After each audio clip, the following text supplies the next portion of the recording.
My daughter screamed at me, her voice cutting through the quiet of the dining room. Either you go to the nursing home or you sleep in the dog shelter. Your choice.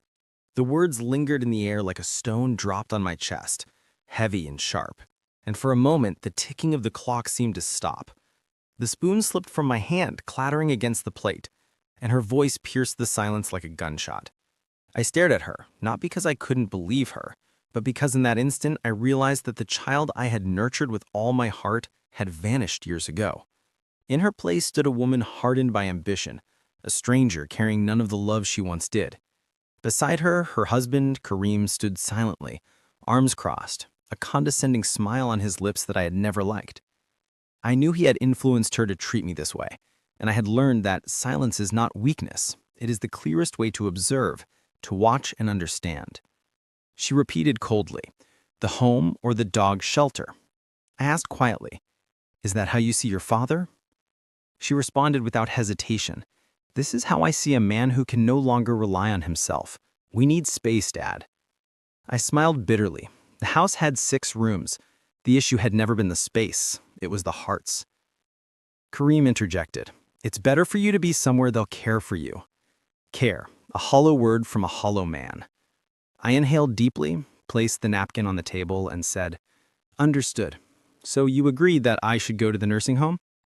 Nita said firmly, "Yes, that is best for everyone." I rose slowly, deliberately, and reached into my pocket for an old phone I hadn't touched in 10 years. She asked sharply, "What are you doing?" I said, "Making a decision." A deep, commanding voice responded from the other end. "Victor, is that you?" "Yes, the time has come," I replied. "Are you sure?" he asked. "More than ever," I said. "Good. I'll be there in half an hour." I hung up, placed the phone back in my pocket, and looked at my daughter. "Someone will come to take me." "Take you? Who?" she asked. "You'll know soon enough." Silence enveloped the table. Nita avoided my gaze, and Kareem kept glancing toward the door, as though anticipating a surprise he could not yet comprehend. Half an hour passed, and then came 3 deliberate knocks at the door, signaling the end of a chapter in my life. Kareem went to open it. Standing there was my old friend Samir, elegant, dressed sharply, his features showing the faint traces of time, but his eyes still piercing, sharp as they had been years ago. He entered with a calm authority. "Good evening." Nita froze in place, and Kareem's composure faltered. "May I ask why you're here?" Kareem asked. Samir did not look at him. "I came to see my friend." Then he turned to me. "Are you ready?" "I am ready," I said. Nita leapt to her feet. "Dad, what's happening? Where are you going?" I said quietly, "To a place that still understands the meaning of the word family." She frowned. "I don't understand." "You don't need to now. Just watch and learn." Samir took my arm and we left. Before crossing the threshold, I glanced back at her. For a fleeting moment, I thought I saw genuine regret in her eyes, but she quickly hid it behind a mask of pride. She cried out, "Dad, we are family. Don't do this."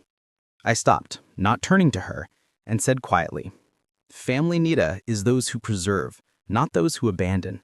I closed the door behind me. Outside, Samir's car waited, black, sleek, silent. I climbed in with difficulty, and we drove off as the lights of my home shrank in the rearview mirror. He lit a cigarette and said, "I knew you would call one day." I replied, "Perhaps I was too late." "No," he said with certainty, "you came at the right time." I gazed out of the window at the bustling city, oblivious to the turmoil in my heart. Memories of the past surged back. When Nita was 9, her mother, Clara, fell gravely ill. The diagnosis was harsh: advanced cancer. I was working tirelessly at a construction company, leaving before dawn, returning at night to find her asleep. Everything I earned went to her treatment. I remembered the last night at the hospital, holding Clara's hand as she whispered in a voice frail and exhausted, "If anything happens to me, don't let Nita forget what love is." I promised, "I will." Her hand grew cold in mine.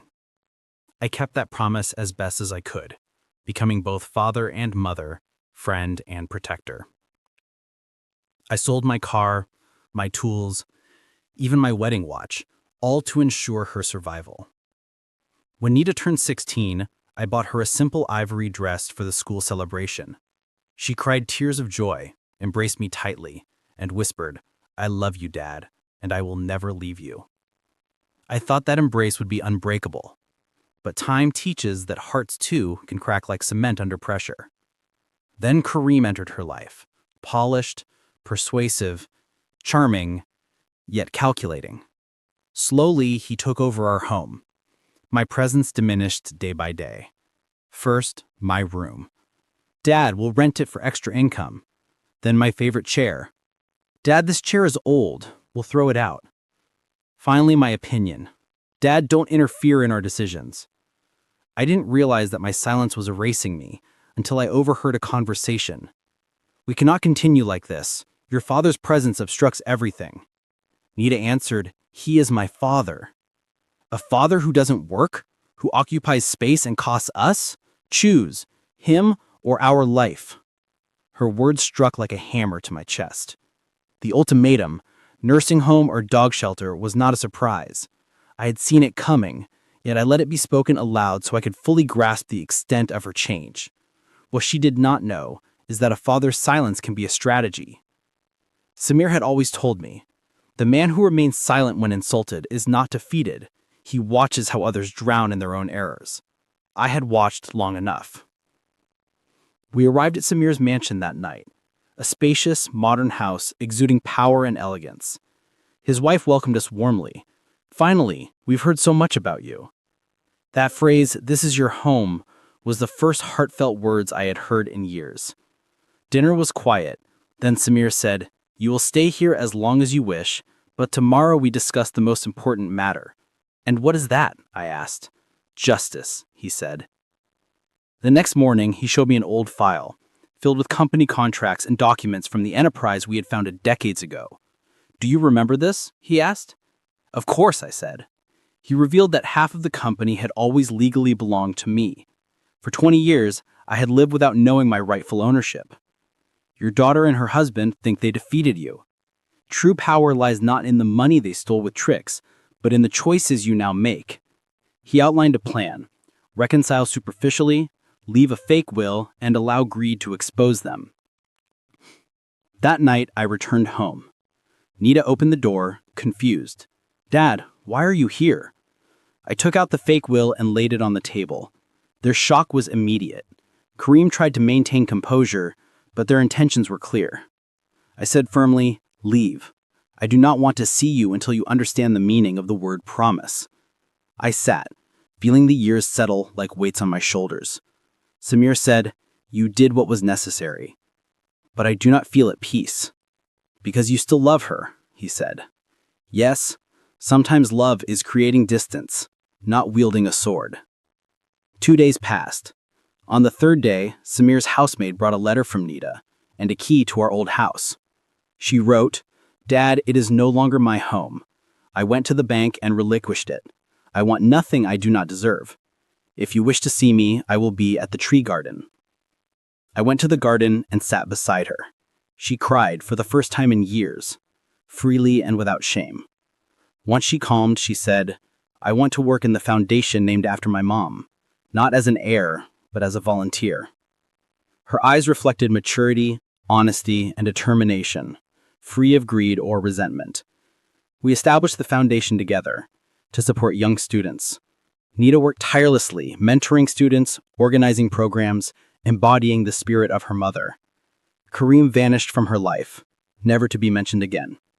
Sitting on the veranda one evening, watching the sunset, I realized that everything had returned to its rightful place, not as it once was, but better.